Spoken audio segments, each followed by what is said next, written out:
नमस्कार। आज के इस खास विश्लेषण में हम एक ऐसे विषय पर चर्चा करने वाले हैं जो सीधे तौर पर हमारे वर्तमान और भविष्य से जुड़ा है।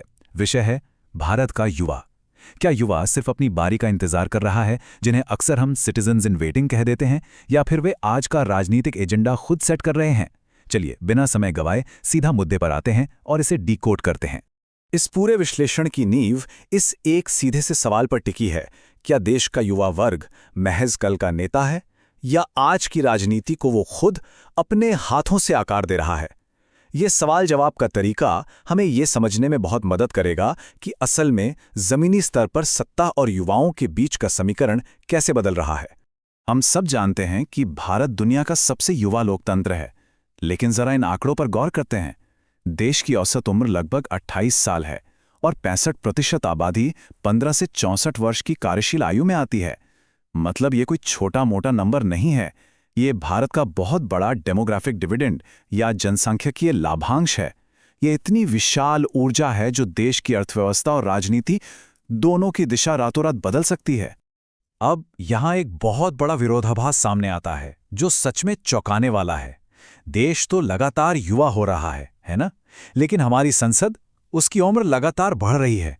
1952 में लोकसभा में 25 से 40 साल के सांसद लगभग 30% हुआ करते थे, और आज ये आंकड़ा घिरकर महज 10% के आसपास रह गया है। ये प्रतिनिधित्व का ऐसा असंतुलन है जो हमें रुककर सोचने पर मजबूर करता है। तो सवाल ये है कि संसद में इतनी कम हिस्सेदारी होने के बावजूद युवा अपना प्रभाव कैसे छोड़ रहे हैं? खैर, इसका जवाब राजनीति के बदलते तौर तरीकों में छिपा है। पहले की राजनीति पूरी तरह से रैलियों, पोस्टरों और लंबे लंबे भाषणों पर टिकी थी, लेकिन अब का दौर पूरी तरह से डिजिटल है। यूट्यूब, इंस्टाग्राम, एक्स और मीम्स के जरिए पूरा का पूरा राजनीतिक नैरेटिव सेट किया जा रहा है।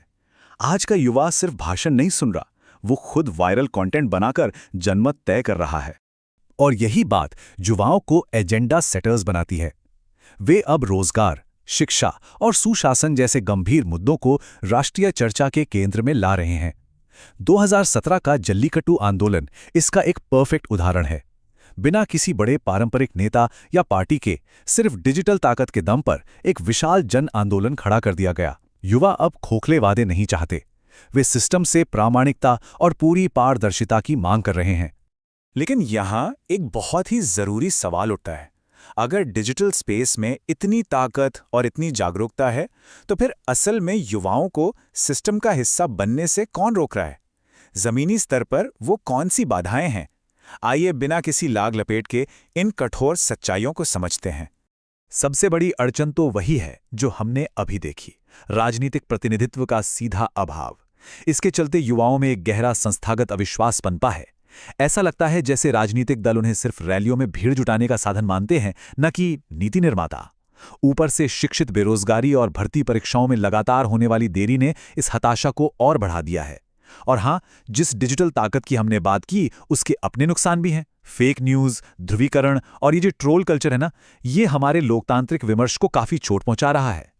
तो इन सब का समाधान क्या है? सबसे पहले तो राजनीतिक दलों के अंदर लोकतंत्र होना बेहद जरूरी है।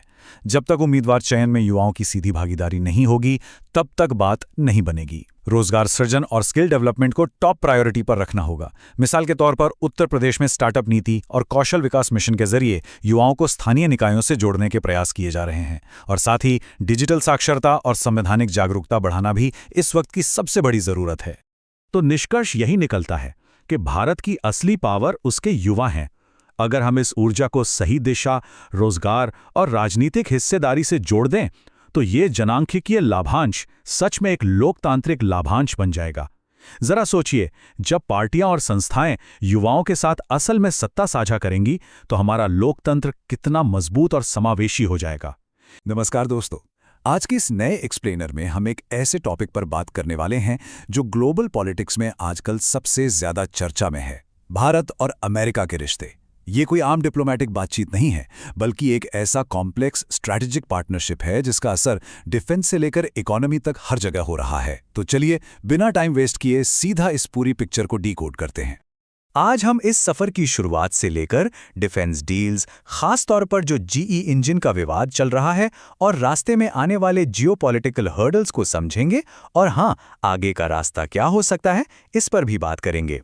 तो शुरुआत करते हैं इस रिश्ते के उस ऐतिहासिक सफर से जहां पहले सिर्फ शक हुआ करता था और आज एक मजबूत पार्टनरशिप है। अगर हम पीछे मुड़कर देखें तो 1947 से 1991 तक का जो कोल्ड वॉर वाला दौर था, उसमें दोनों देशों के बीच काफ़ी दूरियां और अविश्वास था। फिर 1991 में जब भारत ने अपनी इकोनॉमी खोली तो चीज़ें थोड़ी बेहतर हुईं, लेकिन 1998 की न्यूक्लियर टेस्ट ने फिर से प्रतिबंध लगा दिए। लेकिन असली गेम चेंजर आया साल 2005 में। उस ऐतिहासिक सिविल न्यूक्लियर डील ने ना सिर्फ बर्फ पिघलाई, बल्कि आज के इस स्ट्रैटेजिक पार्टनरशिप एरा की एक बहुत ही सॉलिड नींव रख दी। अब देखते हैं कि ये रिश्ता आज के समय में किन-किन अलग-अलग डायमेंशंस में फैल चुका है। आज ये पार्टनरशिप सिर्फ कुछ नेताओं के हाथ मिलाने तक लिमिटेड नहीं है। इंडो पैसिफिक रीजन में बैलेंस बनाने के लिए क्वाड जैसी पहल से लेकर ट्रेड तक। आपको शायद पता ही होगा कि आज अमेरिका भारत का सबसे बड़ा ट्रेडिंग पार्टनर बन चुका है। ये अपने आप में एक बहुत बड़ा शिफ्ट है। और अगर हम इसके मेन पिलर्स को थोड़ा करीब से देखें तो स्पेस में नासा और इसरो मिलकर निसार मिशन पर काम कर रहे हैं।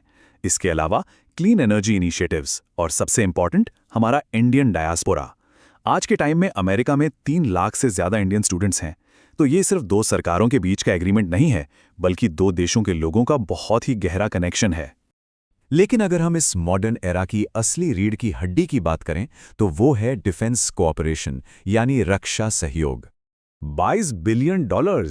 जी हाँ, 2002 के बाद से हमारी डिफेंस खरीद में ये एक अनबिलीवेबल उछाल आया है। और इसी भारी भरकम इन्वेस्टमेंट का नतीजा है कि आज अपाचे, चिनूक हेलीकॉप्टर्स और C-17 ग्लोब मास्टर जैसे दुनिया के सबसे एडवांस प्लेटफॉर्म्स हमारी भारतीय सेना की ताकत को कई गुना बढ़ा रहे हैं। पर हथियार खरीदने से भी ज्यादा क्रूशल हैं ये फाउंडेशनल डिफेंस एग्रीमेंट्स, जैसे लॉजिस्टिक्स के लिए LMOA, सिक्योर कम्युनिकेशंस के लिए COMCSA और real time geospatial data share करने के लिए BECA। और हाँ, एक नया ICET समझौता भी है जो आर्टिफिशियल इंटेलिजेंस और स्पेस जैसी फ्यूचर टेक्नोलॉजीज पर फोकस्ड है।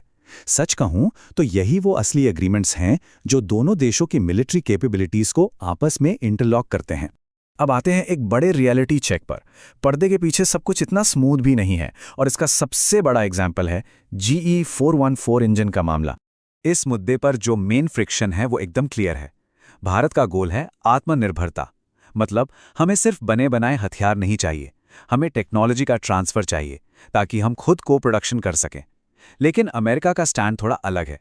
वो अपनी सेंसिटिव टेक्नोलॉजी को प्रोटेक्ट करना चाहते हैं, इसलिए उनका फोकस हमें सीधा फिनिश प्रोडक्ट बेचने पर ज्यादा रहता है। अगर हम स्पेसिफिकली इस इंजन की बात करें तो इसकी कॉस्ट 70-80 करोड़ से जंप करके 200 करोड़ के पार जा चुकी है। ऊपर से अमेरिकी कंपनी GE $800 मिलियन के इन्वेस्टमेंट की डिमांड कर रही है। लेकिन सबसे बड़ी दिक्कत यह है कि जो कोर टेक्नोलॉजी है, मतलब उसका डिजाइन, मैन्युफैक्चरिंग प्रोसेस और इंटेलेक्चुअल प्रॉपर्टी, वो अभी भी शेयर नहीं की जा रही है। और जाहिर सी बात है, भारत अब सिर्फ एक बायर बनकर नहीं रहना चाहता। अब सवाल ये उठता है कि अमेरिका ये टेक्नोलॉजी शेयर करने में इतना झिझक क्यों रहा है। इसका एक बहुत बड़ा रीज़न है ITAR। ये अमेरिका के बहुत ही स्ट्रिक्ट डोमेस्टिक कानून हैं जो उनकी नेशनल सिक्योरिटी को सेफगार्ड करने के लिए बनाए गए हैं। इन कानूनों की वजह से किसी भी बाहरी देश के साथ सेंसिटिव डिफेंस टेक्नोलॉजी शेयर करना लीगली बहुत ज़्यादा कॉम्प्लिकेटेड और स्लो हो जाता है। तो ये तो हुई टेक्नोलॉजी की बात, पर इन दोनों देशों के बीच कुछ और भी सीरियस जियोपॉलिटिकल हर्डल्स हैं। चीजें काफी कॉम्प्लेक्स हैं। एक तरफ अमेरिका का पाकिस्तान को मिलिट्री एड देना भारत को खटकता है, तो दूसरी तरफ भारत ने रूस से जो S-400 सिस्टम खरीदा है, उसकी वजह से अमेरिका के कास्टा सैंक्शंस का रिस्क बना रहता है। इसमें अगर हम ट्रेड और टैरिफ डिस्प्यूट्स, H-1B वीजा के इश्यूज और दोनों देशों की चीन को काउंटर करने की अपनी अपनी स्ट्रैटेजिक ऑटोनॉमी को जोड़ दें, तो ये पूरा रिश्ता एक बहुत ही पेचीदा भूल भुलैया बन जाता है। तो अब आगे का रास्ता क्या है? ये दोनों देश इस भूल भुलैया से कैसे निकलेंगे? अगर हम एक बैलेंस पर्सपेक्टिव से देखें तो अपनी अपनी जगह दोनों सही हैं। भारत को लॉन्ग टर्म सिक्योरिटी के लिए डोमेस्टिक टेक्नोलॉजी चाहिए, जो बिल्कुल जायज़ है, और अमेरिका अपने कड़े सुरक्षा कानूनों से बंधा हुआ है। तो एक बात तो साफ है कि ये जो कोर डेवलपमेंट का सपना है, ये रातों रात पूरा नहीं होने वाला। इसके लिए बहुत ही संभल कर और धीरे धीरे कदम आगे बढ़ाने होंगे। तो आखिर में सबसे बड़ा सवाल यही बचता है क्या ये रिश्ता वाकई एक बायर सेलर डायनामिक्स से बाहर निकलकर एक असली टेक्नोलॉजी पार्टनरशिप में बदल पाएगा? क्या दोनों देश एक दूसरे की स्ट्रेटेजिक इंडिपेंडेंस की रिस्पेक्ट करते हुए इस भरोसे को नेक्स्ट लेवल पर ले जा पाएंगे? ये एक ऐसा सवाल है जिसका जवाब हम सबको आने वाले सालों में मिलेगा। इस एक्सप्लेनर में हमारे साथ जुड़ने के लिए बहुत बहुत शुक्रिया।